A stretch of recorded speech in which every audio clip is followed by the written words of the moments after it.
அனைவருக்கும் இனிய வணக்கம். கழுத்து எப்படி தைக்கிறதுன்னு காட்டுறேன். கழுத்தை ஓரத்தை தைக்கிற முறை இப்படி ஒரு துணி வச்சு மிஷினில் தைச்சி முடித்ததுக்கு பிறகு சோம் தையல் போட்டு ஃபினிஷ் பண்ணலாம். அப்போ இந்த லைனிங் துணியில் மட்டும் அது படுகிற மாதிரி தான் தைக்க வேணும். அப்போ தான் அடுத்த பக்கத்தில் நல்ல பக்கத்தில் அந்த தையல் விழாது.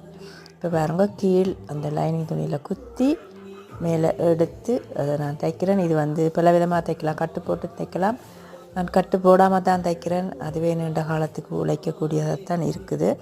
இந்த மாதிரி கீழே குத்தி லைனிங்கில் மட்டும் குத்தி மேலே எடுத்து இப்படி நீங்கள் தைத்து கொள்ளலாம். தெரியாதவர்களுக்காகத்தான் இந்த பதிவு, தெரிந்தவர்களுக்கு இல்லை. இப்போ தைச்சி முடிச்சுட்டு எப்படி கடைசியாக இந்த பாருங்கள், கீழே குத்தி லைனிங் துணியில் மட்டும் கொத்த வேணும் ஊசியை. அப்புறம் மேலே அந்த துணியில் எடுத்து இப்படி செய்ய வேணும். பார்த்து கொள்ளுங்கள். இப்போ பார்த்திங்கன்னா நல்ல பக்கத்தில் அந்த தையல் குத்தின அடையாளமே தெரியல. அது மாதிரி செய்து எடுத்தீங்கன்னா நல்ல நீட்டாக இருக்கும் கழுத்து. இது இந்த கடைசியாக நீங்கள் தைச்சி முடித்த பிறகு கட்டு போட வேணும்.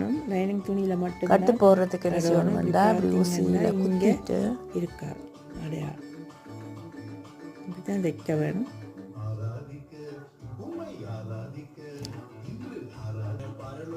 இப்போ இது முடிவுக்கு வந்துட்டோம். இப்போ எப்படி முடிக்கிறேன்னு காட்டுறேன். இப்போ நீங்கள் குத்திட்டு அந்த முடிவுக்கு வந்தோடனே குத்திட்டு இந்த நூலை எடுத்து ஒரு 3 சுற்றி ஊசியில் சுற்றிட்டு எடுத்தீங்கன்னா ஒரு கட்டு விழுந்துடுது.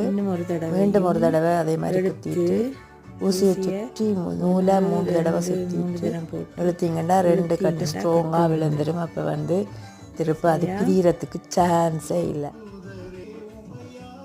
எல்லாம் தைச்சதுக்கு பிறகு நம்ம கட் பண்ணிட்டு நூலை எடுத்துட்டு பார்த்தால் இப்போ பாருங்கள், இந்த கழுத்து இவ்வளவு நீட்டாக வந்திருக்குன்னு பாருங்கள்.